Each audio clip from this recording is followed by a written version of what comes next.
kisah cerita di kerajaan Panjalu yang beribu kota di Dayuhur mempunyai seorang raja yang bernama Prabu Cakradewa yang beristri Ratu Nyai Kedang Penanjung dari Pajajaran.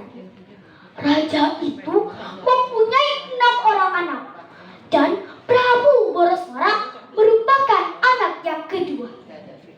Tatkala anak-anaknya beranjak dewasa, Prabu Cakradewa menyuruh mereka agar mendalami ilmu-ilmu kerohanian. Namun, Prabu Boroswara tidak mematuhi perintah ayahnya. Ia malah mempelajari ilmu bela diri atau ilmu kekebalan. Teman-teman, Prabu Cakradewa sudah lanjut usia. Ia bermaksud turun tahta. Prabu Cakradewa kemudian menyuruh Prabu Sanghyang Boroswara agar mendalami ilmu-ilmu kerohanian dan memberinya sebuah gayung keranjang yang penuh dengan lubang serta harus diisi air sampai penuh. Anakku, berangkatlah engkau mencari ilmu untuk membela diri. Carilah guru yang dapat memberi ilmu sejati yang berguna bagi orang lain dan diri sendiri.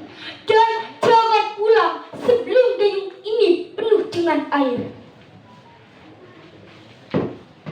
Baiklah, Ananda siap melaksanakan perintah ayahanda. Teman-teman, selanjutnya diceritakan bahwa tidak ada satupun resi atau guru di tanah Jawa yang dapat memberikan ilmu sejati kepada Boroswara. Berangkatlah Prabu Boroswara menyisir Pulau Jawa, Selat Sunda, Pulau Sumatera, hingga ia terdampar di padang Arafah Mekah. Bertemulah dengan seorang kakek yang menurut cerita ia adalah Sayyidina Ali radhiyallahu anhu.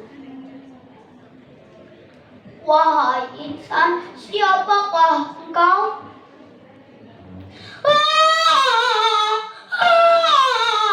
Aku Prabu Boroswara dari tanah Jawa. Aku bermaksud mencari orang yang mampu mengalahkanku serta memberi ilmu sejati kepadaku. Teman-teman, selanjutnya diceritakan bahwa terjadi adu kesaktian antara Boroswara dengan sang kakek. Boroswara disuruh mencabut tongkat sang kakek yang ditancapkan di tanah. Meskipun Boroswara telah mengeluarkan tenaga dan kesaktiannya, tongkat itu tidak bisa dicabut. Tidak bisa dicabut. Ia pun takluk dan memohon agar diperbolehkan menuntut ilmu kepadanya. Ampun Gusti, hamba menyerah dan takut kepada Engkau. Sudikah kiranya Engkau menerima hamba sebagai muridmu? Baiklah, wahai pemuda, hamba akan menerima engkau sebagai murid. Tapi dengan satu syarat, kamu harus masuk Islam terlebih dahulu. Teman-teman, sejak saat itu Prabu Boroswara menjadi seorang muslim. Ia mengucapkan kalimat syahadat. Asyhadu an la ilaha illallah wa asyhadu anna Muhammadar Rasulullah. Dan atas permintaan gurunya, Boroswara pergi ke sumur Jam-Jam. Di sana ia mengisi gayung keranjang wasiat ayahnya. Dengan izin Allah, gayung itu penuh. Berarti ilmu sejati Boroswara telah dipenuhinya. Teman-teman, kemudian Boroswara berpamitan kepada gurunya. Hendak pulang kembali ke tanah Jawa. Gurunya berpesan agar menyebarkan ilmu Islam dan membangun kerajaan Islam di sana. Boroswara diberi nama Islam, yaitu Haji Abdul Iman, dan diberi kenang-kenangan berupa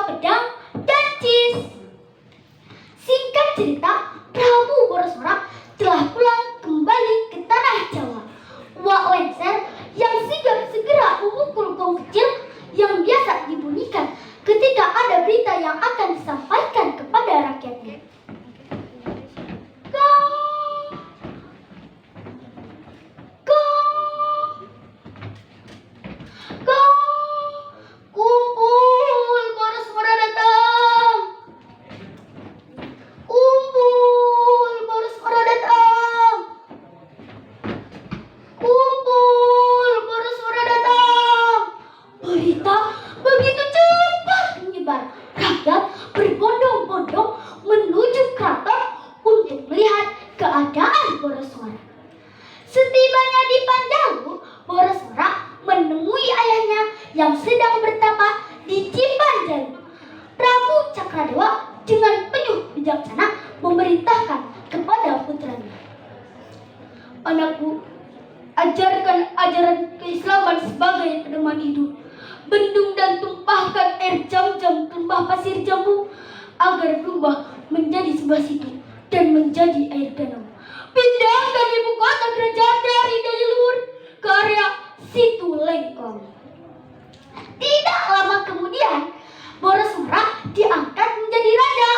Lalu Panjalu berubah dari kerajaan Hindu menjadi kerajaan Islam.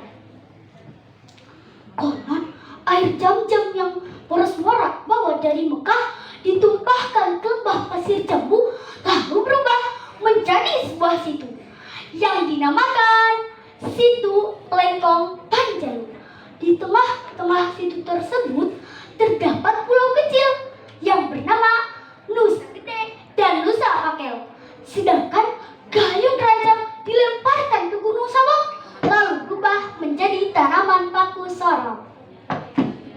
Adapun pedang pemberian Sayyidina Ali radhiyallahu anhu kini masih tersimpan dan terawat dengan baik di Museum Bumi Alit Panjalu.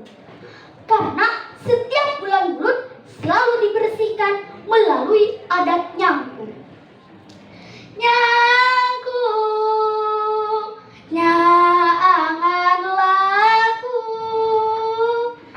kalakuan kudu hade, ucap lampah sabenerna, sugih manjing wening, geratean kemuliaan, dinari doning pangeran. Teman-teman, adapun papagon Prabu Borosora yang kini masih terpampang di alun-alun Panjalu, yaitu mangan karena halal, pakai karena suci, ucap lapah sabenerna, yang artinya makan makanan yang halal, kepribadian berdasarkan hati yang bersih, perkataan dan perbuatan yang mulia. Pagi hari hujan lebat, kucing duduk di atas papan, jadikan